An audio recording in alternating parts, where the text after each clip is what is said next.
Hi all, welcome to meet the right guidance. അപ്പോൾ നമുക്കറിയാം July September മാസങ്ങളിലായിട്ട് 10th preliminary exam വരികയാണ് അല്ലേ. അപ്പോൾ അതിൽ പ്രധാനമായിട്ടും കമ്പനി ബോർഡ് LGS അതുപോലെ തന്നെ ബെക്കോ LDC തുടങ്ങിയ എക്സാമുകൾ ഉണ്ടാവും. അപ്പോൾ നിങ്ങൾ അതിന് വേണ്ടിയിട്ട് നല്ല രീതിയിൽ പഠിച്ച് മുന്നോട്ട് പോവുകയായിരിക്കും അല്ലേ. അപ്പോൾ നമ്മൾ അറിഞ്ഞിരിക്കേണ്ട ഒരു കാര്യം എന്താണെന്ന് വെച്ച് കഴിഞ്ഞാൽ ഏതൊക്കെ ഏരിയ കൃത്യമായി പഠിച്ചു കഴിഞ്ഞാൽ നമുക്ക് മാർക്ക് സ്കോർ ചെയ്യാൻ പറ്റും, അങ്ങനെയുള്ള പ്രധാനപ്പെട്ട ടോപ്പിക്കുകൾ ഏതൊക്കെയാണ്, ആ ടോപ്പിക്കുകൾ നല്ല രീതിയിൽ തന്നെ പ്രിപ്പയർ ചെയ്ത് ആ ഭാഗത്തുള്ള മാർക്ക് ഉറപ്പിക്കുക എന്നുള്ളതാണ് ഈ ഹോട്ട് ടോപ്പിക്സ് എന്നതുകൊണ്ട് നമ്മൾ ഉദ്ദേശിക്കുന്നത് കേട്ടോ. അപ്പോൾ നിങ്ങൾക്ക് ഉപകാരപ്പെടുന്ന രീതിയിൽ പ്രധാനപ്പെട്ട ഹോട്ട് ടോപ്പിക്സ് ഏതൊക്കെയാണ് ഈ 10th പ്രിലിമിനറിയിൽ നമ്മൾ പഠിച്ചു വെക്കേണ്ടത് എന്നുള്ളതാണ് നമ്മൾ ഇന്നത്തെ ഈ സെഷനിൽ പറയാൻ പോകുന്നത്. അപ്പോൾ നമുക്ക് ഓരോ ഏരിയയിലെയും പ്രധാനപ്പെട്ട ടോപ്പിക്കുകൾ ഏതൊക്കെയാണ് എന്നുള്ളത് നമുക്കൊന്ന് പറഞ്ഞു പോകാം. അതിന് മുന്നേടായിട്ട് തന്നെ നമ്മൾ പറയട്ടെ, ഇതിൻ്റെ സിലബസ് കൃത്യമായിട്ട് തന്നെ എന്ത് ചെയ്യുക, നമ്മൾ മനസ്സിലാക്കി വെക്കുക കേട്ടോ. നമ്മൾ ഓരോ ഏരിയയിലും എത്ര മാർക്കാണ്, അതിൻ്റെ വെയിറ്റേജ് ഒക്കെ കൃത്യമായിട്ട് മനസ്സിലാക്കി വെച്ച് കഴിഞ്ഞാൽ നമുക്ക് ഓരോ ഏരിയയ്ക്കും അതിൻ്റേതായ ഇമ്പോർട്ടൻസ് കൊടുത്ത് നല്ല രീതിയിൽ തന്നെ പഠിച്ചു പോകാൻ പറ്റും. അപ്പോൾ കൃത്യമായിട്ട് ഓരോ ഏരിയയ്ക്കും എത്ര മാർക്ക് വെച്ചാണ് എന്നുള്ള കാര്യവും അതുപോലെ തന്നെ ആ ഏരിയയിൽ നമ്മൾ കൃത്യമായിട്ടും പഠിക്കേണ്ട ഭാഗങ്ങൾ ഏതൊക്കെയാണ് എന്നുള്ളതും മനസ്സിലാക്കി നമ്മുടെ പഠനം മുന്നോട്ട് നല്ല രീതിയിൽ തന്നെ കൊണ്ടുപോകാം കേട്ടോ. അപ്പോൾ നമുക്ക് നോക്കാം. ഇവിടെ ജനറൽ നോളജ് അതുപോലെ തന്നെ കറണ്ട് അഫയേഴ്സ് അതുപോലെ റെനൈസൻസ് ഇൻ കേരള, ഈ 3 ഭാഗങ്ങളുമാണ് ആദ്യത്തെ ഏരിയയിൽ ഉൾപ്പെടുന്നത്. അതിൽ എത്ര മാർക്കാണ് വരുന്നത്? 60 മാർക്കാണ് ആ ഏരിയയ്ക്ക് വരുന്നത് കേട്ടോ. എത്രയാണ്? 60 മാർക്കാണ് ആ ഏരിയയ്ക്ക് ഉള്ളത്. അപ്പോൾ അതിൽ തന്നെ ആദ്യം വരുന്ന ഇതാണ് ശാസ്ത്ര സാങ്കേതിക മേഖല, കലാ സാംസ്കാരിക മേഖല, രാഷ്ട്രീയ സാമ്പത്തിക സാഹിത്യ മേഖല, കായിക മേഖല, ഇവയുമായി ബന്ധപ്പെട്ട ഇന്ത്യയിലെയും പ്രത്യേകിച്ച് കേരളത്തിലെയും സമകാലീന സംഭവങ്ങൾ. അപ്പോൾ നമുക്കറിയാം ഇത് ഏത് ഭാഗമാണ്? കറണ്ട് അഫയേഴ്സ് റിലേറ്റഡ് ആയിട്ടുള്ള ഏരിയാസ് ആണ് അവിടെ വരുന്നത് അല്ലേ. അതായത് നമുക്കറിയാം ഈ അടുത്ത് പ്രഖ്യാപിച്ചിട്ടുള്ള പ്രധാനപ്പെട്ട അവാർഡുകൾ, പത്മശ്രീ, പത്മഭൂഷൺ, പത്മവിഭൂഷൺ അങ്ങനെ തുടങ്ങിയിട്ടുള്ള പ്രധാനപ്പെട്ട അവാർഡുകളുണ്ട്. അതുപോലെ തന്നെ സംസ്ഥാന അവാർഡുകൾ, അങ്ങനെയുള്ള പ്രധാനപ്പെട്ട അവാർഡുകൾ, അതുപോലെ തന്നെ പ്രധാനപ്പെട്ട വേദികൾ, പ്രധാനപ്പെട്ട വ്യക്തിത്വങ്ങൾ, ഈ അടുത്ത് അന്തരിച്ചിട്ടുള്ള പ്രധാനപ്പെട്ട ആളുകൾ, അങ്ങനെയുള്ള കാര്യങ്ങളൊക്കെ എന്ത് ചെയ്യുക, നമ്മൾ ഈ ഏരിയയിൽ നല്ല രീതിയിൽ തന്നെ പഠിച്ചു പോവുക കേട്ടോ.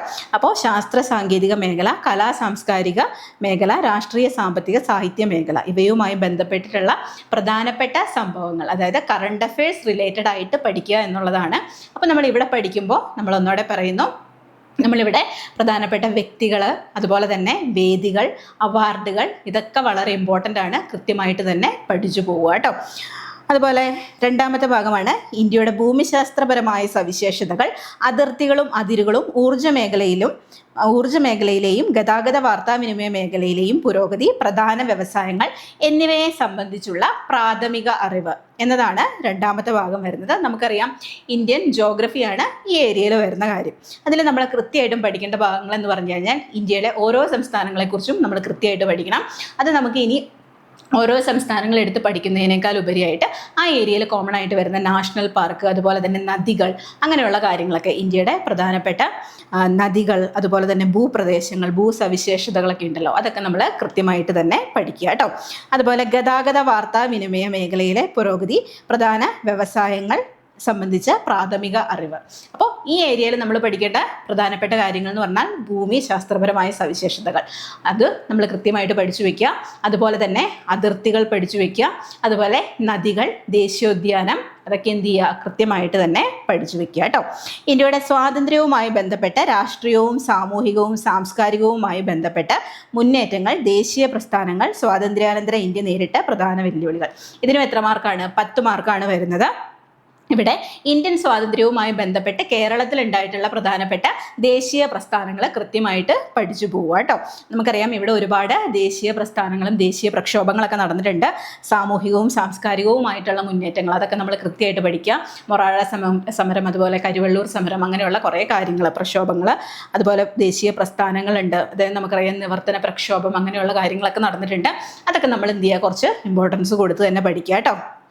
അതുപോലെ സ്വാതന്ത്ര്യാനന്തര ഇന്ത്യ നേരിട്ട പ്രധാന വെല്ലുവിളികൾ കൃത്യമായിട്ടും പഠിച്ചു പോവുക.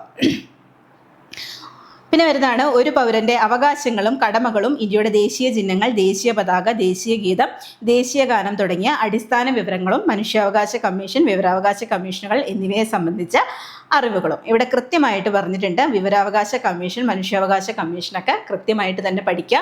വിവിധ കമ്മീഷനുകൾ എന്ന് പറഞ്ഞ സ്ഥിതിക്ക് നമ്മൾ കമ്മീഷനുകൾ കൃത്യമായിട്ട് പഠിക്കാനുണ്ട്. പക്ഷേ നമ്മൾ ഇവിടെ കൊടുത്ത സ്ഥിതിക്ക് വിവരാവകാശ കമ്മീഷൻ അതുപോലെ മനുഷ്യാവകാശ കമ്മീഷൻ നല്ല രീതിക്ക് തന്നെ പഠിച്ചു വയ്ക്കുക കേട്ടോ. അതുപോലെ തന്നെ ചിഹ്നങ്ങൾ, ഇന്ത്യയുടെ ദേശീയ ചിഹ്നങ്ങൾ തന്നെ പഠിക്കുക. അത് വളരെ ഇമ്പോർട്ടൻ്റ് ആണ്. ദേശീയ പതാക, ദേശീയ ഗീതം, ദേശീയ ഗാനം ഇവയെക്കുറിച്ചിട്ടുള്ള അറിവുകളും കൃത്യമായിട്ട് തന്നെ പഠിച്ചു വയ്ക്കുക കേട്ടോ. അതുപോലെ ഒരു പൗരൻ്റെ കടമകളും അവകാശങ്ങളും പറയുമ്പോൾ തന്നെ നമുക്കറിയാം അവിടെ എന്താണ് നമ്മൾ പഠിക്കേണ്ടത്. മൗലിക അവകാശങ്ങൾ വളരെ ഇമ്പോർട്ടൻ്റ് ആയിട്ട് പഠിക്കേണ്ട ഒരു ഏരിയ ആണ് കേട്ടോ. മൗലിക അവകാശങ്ങൾ അതുപോലെ തന്നെ മൗലിക കർത്തവ്യങ്ങളൊക്കെ കൃത്യമായിട്ട് തന്നെ പഠിച്ചു വയ്ക്കുക കേട്ടോ. മൗലിക കടമകളും മൗലിക അവകാശങ്ങളും കൃത്യമായിട്ട് തന്നെ ആ ഏരിയയിൽ പഠിച്ചു വയ്ക്കുക.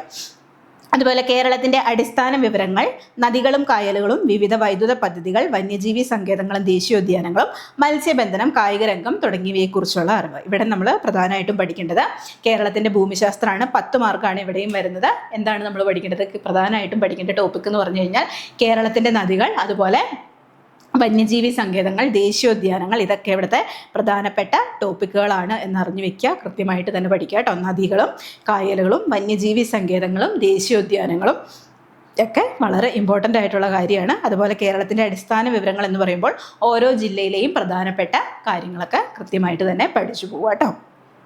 പിന്നെ വരുന്നതാണ് ഇന്ത്യൻ സ്വാതന്ത്ര്യ സമരവുമായി ബന്ധപ്പെട്ട് കേരളത്തിലുണ്ടായ മുന്നേറ്റങ്ങളും അതിനു പിന്നിൽ പ്രവർത്തിച്ചവരും. കേരളത്തിലെ സാമൂഹ്യ പരിഷ്കരണവും അയ്യങ്കാളി, ചട്ടമ്പി സ്വാമികൾ, ശ്രീനാരായണ ഗുരു, പണ്ഡിറ്റ് കറുപ്പൻ, വി.ടി. ഭട്ടതിരിപ്പാട്, കുമാരഗുരു, മന്നത്ത് പത്മനാഭൻ തുടങ്ങിയ സാമൂഹ്യ പരിഷ്കർത്താക്കളും. അപ്പോൾ നമുക്കറിയാം കേരള നവോത്ഥാനം വളരെ ഇമ്പോർട്ടൻ്റ് ആണ്. ഇതിൽ ചില ആളുകളുടെ, ചില നവോത്ഥാന നായകന്മാരുടെ പേര് കൃത്യമായിട്ട് എടുത്തു പറഞ്ഞിട്ടുണ്ട്. അവരെ കൃത്യമായിട്ട് തന്നെ പഠിച്ചു പോവുക കേട്ടോ. ആരൊക്കെയാണ്? അയ്യങ്കാളി, ചട്ടമ്പി സ്വാമികൾ, ശ്രീനാരായണ ഗുരു, പണ്ഡിറ്റ് കറുപ്പൻ, വി.ടി. ഭട്ടതിരിപ്പാട്, കുമാരഗുരു, മന്നത്ത് പത്മനാഭൻ തുടങ്ങിയ സാമൂഹ്യ പരിഷ്കർത്താക്കളും എന്നാണ് പറഞ്ഞിരിക്കുന്നത്. അതായത് നമുക്കറിയാം ഒരുപാട് സാമൂഹ്യ പരിഷ്കർത്താക്കളെ കുറിച്ച് നമുക്ക് പഠിക്കാനുണ്ട്. പക്ഷേ ഈ തന്നിരിക്കുന്ന ആളുകളെ കുറിച്ചിട്ട് കൃത്യമായിട്ട് തന്നെ പഠിച്ചു വെക്കുക കേട്ടോ. അതുപോലെ സ്വാതന്ത്ര്യ സമരവുമായിട്ട് കേരളത്തിലുണ്ടായിട്ടുള്ള പ്രക്ഷോഭങ്ങളും മുന്നേറ്റങ്ങളും, അങ്ങനെ കേരളത്തിലുണ്ടായിട്ടുള്ള ഇതൊക്കെ നമ്മൾ കൃത്യമായിട്ട് പഠിച്ചു വയ്ക്കുക കേട്ടോ. സ്വാതന്ത്ര്യ സമരവുമായി ബന്ധപ്പെട്ട് ഇവിടെ ഉണ്ടായിട്ടുള്ള, അതായത് കിറ്റ് ഇന്ത്യ സമരം, അതങ്ങനെയുള്ള ഇതൊക്കെ ആയിട്ട് ബന്ധപ്പെട്ടിട്ട് കീഴരിയൂർ ബോംബ് കേസൊക്കെ ഉണ്ടായിട്ടുണ്ട്. അങ്ങനെയുള്ള കാര്യങ്ങളൊക്കെ എന്ത് ചെയ്യുക, നമ്മൾ ഇവിടെ കൃത്യമായിട്ട് പഠിച്ചു പോവുക. പിന്നെ വരുന്നത് ജനറൽ സയൻസ് ആണ്. ജനറൽ സയൻസിൽ നാച്ചുറൽ സയൻസിന് എത്രയാണ്? 10 മാർക്കാണ് വരുന്നത്. ഇതിൽ തന്നെ നമുക്കറിയാം കൃത്യമായിട്ട് ടോപ്പിക്കുകൾ കൊടുത്തിട്ടുണ്ട്. മനുഷ്യ ശരീരത്തെക്കുറിച്ചുള്ള പൊതു അറിവ്, ഇതിൽ കരൾ, കിഡ്നി, അതുപോലെ തന്നെ രക്തം, അതൊക്കെ എന്താണ് വളരെ ഇമ്പോർട്ടൻ്റ് ആയിട്ടുള്ള ഏരിയകളാണ്. അതൊക്കെ കൃത്യമായിട്ട് തന്നെ പഠിച്ചു പോവുക കേട്ടോ. അതുപോലെ ജീവകങ്ങളും അപര്യാപ്തത രോഗങ്ങളും ഇമ്പോർട്ടൻ്റ് ആയിട്ടുള്ളൊരു ടോപ്പിക്കാണ്. അതുപോലെ രോഗങ്ങളും രോഗകാരികളും ഇമ്പോർട്ടൻ്റ് ആയിട്ടുള്ളൊരു കാര്യമാണ്. അതും കൃത്യമായിട്ട് പഠിക്കുക. അതുപോലെ കേരളത്തിലെ ആരോഗ്യക്ഷേമ പ്രവർത്തനങ്ങൾ കേട്ടോ. ഇതൊക്കെ വളരെ പ്രധാനപ്പെട്ട ഇമ്പോർട്ടൻ്റ് ആയിട്ടുള്ള ടോപ്പിക്കുകളാണ്. അതൊക്കെ കൃത്യമായിട്ട് തന്നെ പഠിക്കുക. അതുപോലെ നമുക്കറിയാം വൈറ്റമിൻസ് വളരെ ഇമ്പോർട്ടൻ്റ് ആണ്. അതൊക്കെ കൃത്യമായിട്ട് പഠിച്ചു പോവുക. പിന്നെ വരുന്നതാണ് ഫിസിക്കൽ സയൻസ്, 10 മാർക്ക്. ഇവിടെയും കൃത്യമായിട്ട് ടോപ്പിക്കുകൾ കൊടുത്തിട്ടുണ്ട്. ഇതിൽ ആറ്റവും ആറ്റത്തിൻ്റെ ഘടനയും ഒക്കെ വളരെ ഇമ്പോർട്ടൻ്റ് ആണ്. അതുപോലെ അയിരുകളും ധാതുക്കളും ഹൈഡ്രജനും ഓക്സിജനും, അതിൽ ഓക്സിജനൊക്കെ വളരെ ഇമ്പോർട്ടൻ്റ് ആണ്. കൃത്യമായിട്ട് തന്നെ പഠിച്ചു പോവുക. അതുപോലെ രസതന്ത്രം ദൈനംദിന ജീവിതത്തിൽ ഇമ്പോർട്ടൻ്റ് ആണ്. അതുപോലെ ശബ്ദവും പ്രകാശവും, ഇതൊക്കെ വളരെ ഇമ്പോർട്ടൻ്റ് ആയിട്ടുള്ള ടോപ്പിക്കുകളാണ്. അതുകൊണ്ട് ഈ ടോപ്പിക്കുകളൊക്കെ കൃത്യമായിട്ട് തന്നെ പഠിച്ചു വയ്ക്കുക കേട്ടോ.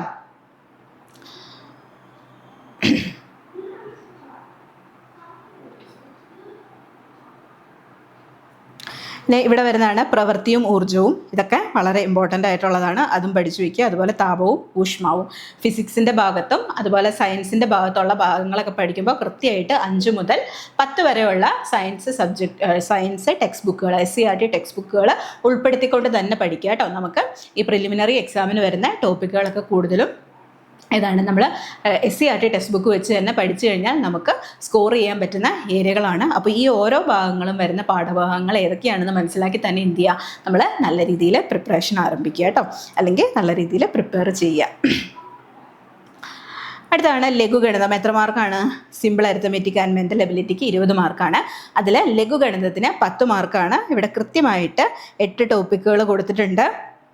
അതിൽ തന്നെ നമുക്കറിയാം എല്ലാ ടോപ്പിക്കുകളും എന്താണ് ഇമ്പോർട്ടൻ്റ് ആണ്. കാരണം മാത്സിന് 20 മാർക്ക് ആകുമ്പോൾ എല്ലാ ടോപ്പിക്കിൽ നിന്നും നമുക്ക് എന്ത് പ്രതീക്ഷിക്കാം, ക്വസ്റ്റ്യൻസ് പ്രതീക്ഷിക്കാം. അതുകൊണ്ട് ഈ ഒരു ടോപ്പിക്ക് പഠിക്കുക, ഇത് ഇമ്പോർട്ടൻ്റ് ആണ്, അങ്ങനെ നമുക്ക് പറയാൻ പറ്റില്ല. അതുകൊണ്ട് തന്നെ എന്ത് ചെയ്യുക, എല്ലാ ടോപ്പിക്കുകളും കൃത്യമായിട്ട് പഠിക്കുക. അതുപോലെ മാനസിക ശേഷിയും നിരീക്ഷണ പാഠവും പരിശോധനയും എത്രയാണ്, 10 മാർക്കാണ് വരുന്നത്. അതും നമ്മൾ എന്ത് ചെയ്യുക, നല്ല രീതിയിൽ തന്നെ പഠിച്ചു വെക്കുക കേട്ടോ. അപ്പോൾ നമ്മൾ പറയുന്ന ഒന്നോടെയും ഓർമ്മിപ്പിക്കുകയാണ്, SCERT ചാപ്റ്റേഴ്സ് ഉൾപ്പെടുത്തി തന്നെ നമ്മൾ GK പോർഷനും അതുപോലെ തന്നെ സയൻസിൻ്റെ പോർഷനൊക്കെ നമ്മൾ 5 മുതൽ 10 വരെയുള്ള SCERT ചാപ്റ്റേഴ്സ് ഉൾപ്പെടുത്തിക്കൊണ്ട് തന്നെ നമ്മുടെ പഠനം മുന്നോട്ട് കൊണ്ടുപോവുക. ഓരോ ഭാഗങ്ങളും ഏതൊക്കെ ഏരിയാസാണ് നമ്മുടെ പാഠഭാഗത്ത് വരുന്നത് എന്ന് മനസ്സിലാക്കി തന്നെ നമ്മൾ പഠിച്ച് മുന്നോട്ട് പോകാം കേട്ടോ. കാരണം ഇനിയും നമ്മുടെ മുന്നിൽ മാസങ്ങളും സമയങ്ങളും കിടക്കുന്നുണ്ട്. നമ്മൾ ഓരോ ദിവസവും നമുക്ക് വിലപ്പെട്ടതാണ്. നല്ല രീതിയിൽ തന്നെ പഠിച്ച് നമ്മൾ മുന്നോട്ട് പോയി കഴിഞ്ഞാൽ നമുക്ക് പ്രിലിംസ് സിമ്പിളായിട്ട് ക്ലിയർ ചെയ്യാൻ പറ്റുന്നതേ ഉള്ളൂ. അപ്പം നല്ല രീതിയിൽ തന്നെ എന്ത് ചെയ്യുക, ഇപ്പോഴേ നമ്മൾ ഹാർഡ് വർക്ക് ചെയ്യുക. അതുപോലെ നമ്മൾ നല്ല രീതിയിൽ പഠിച്ചു കഴിഞ്ഞാൽ നമുക്കും പ്രിലിമിനറി ക്ലിയർ ചെയ്യാം. നമുക്കറിയാം 2 ഘട്ട എക്സാമാണ്. പ്രിലിമിനറി കഴിഞ്ഞാൽ പിന്നെ മെയിൻസ് എക്സാം വരുന്നുണ്ട്. അപ്പോൾ നമ്മൾ മെയിൻസ് എക്സാമും കൂടെ ഫോക്കസ് ചെയ്ത് തന്നെ പഠിക്കുക. ഇവിടെ വരുന്ന പല ടോപ്പിക്കുകളും നമ്മുടെ മെയിൻസ് എക്സാമിനും വരുന്നുണ്ട്. അപ്പോൾ നല്ല രീതിയിൽ തന്നെ പഠിച്ച് മുന്നോട്ട് പോകാം കേട്ടോ. അപ്പോൾ എല്ലാ സപ്പോർട്ടും നമ്മുടെ മിൻറ്റ് PSC നിങ്ങൾക്ക് നൽകുന്നതായിരിക്കും. നമ്മുടെ മിൻറ്റിൽ കമ്പനി ബോർഡ് LGSൻ്റെ ഒരു പുതിയ കോഴ്സ് ആരംഭിക്കുന്നുണ്ട്. അപ്പോൾ എത്രയും വേഗം തന്നെ ജോയിൻ ചെയ്യുക. ഇതിൽ live class plus recorded class, അതുപോലെ ബുക്സ്, മെൻറ്റർഷിപ്പ്, ടെസ്റ്റ് സീരീസ്, അതുപോലെ ക്ലാസ് നോട്ട്സ് എല്ലാം അവൈലബിൾ ആയിരിക്കും. എത്രയും പെട്ടെന്ന് തന്നെ ജോയിൻ ചെയ്യുക. കൂടുതൽ ഡീറ്റെയിൽസിനായിട്ട് താഴെ കാണുന്ന നമ്പറിൽ കോൺടാക്റ്റ് ചെയ്യുക കേട്ടോ. അപ്പോൾ വീണ്ടും ഓർമ്മിപ്പിക്കുന്നു, സമയം നമുക്ക് അധികമില്ല.